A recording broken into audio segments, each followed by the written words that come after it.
Friends, welcome to my channel. Please subscribe the channel. ఈరోజు topic వచ్చి geography bits. సముద్రం లోతు కొలవడానికి ఉపయోగించే ప్రమాణం ఏది? Answer B.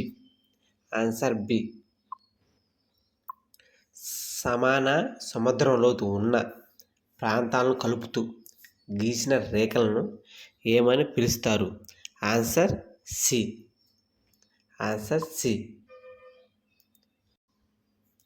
సముద్రంలోకి చొచ్చుకొని వచ్చిన భూభాగపు కొన ప్రాంతాన్ని ఏమని పిలుస్తారు? Answer B. సముద్ర జలాల సగటు లవణ్యత ఎంత శాతం ఉంటుంది? Answer A. 35%. తరంగ ప్రభావం వల్ల తీర ప్రాంత అర్ధ చంద్రాకారంగా మారితే దానిని ఏమని పిలుస్తారు? Answer D. కింది వాటిలో ఏ మహాసముద్రానికి ఉత్తరాన బేరింగ్ జలసంధి సరిహద్దుగా ఉంది? Answer A. పసిఫిక్ మహాసముద్రం.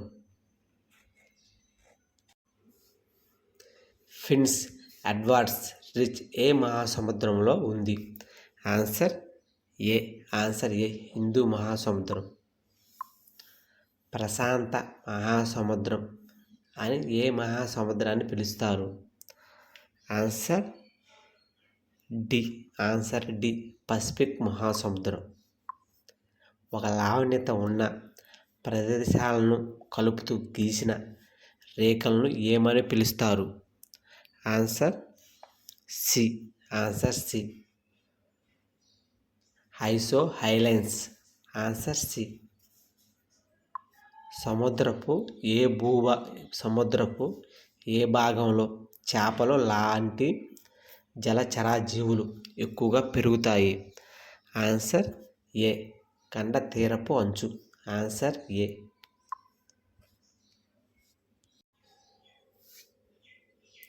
ప్రపంచంలో అతి ఎడారిపైన ఖండ తీరపు అంచులు ఉన్న మహాసముద్రం ఏది?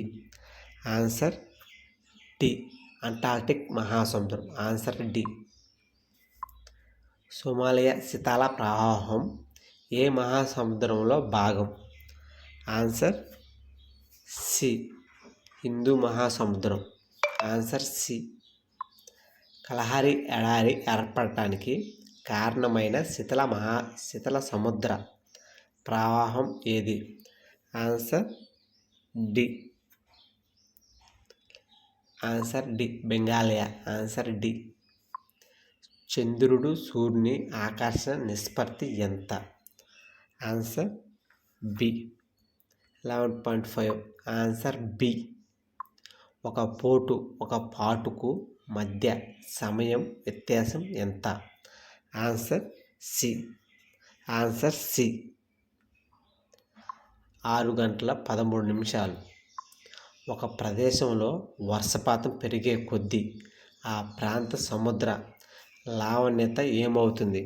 Answer D. మారదు.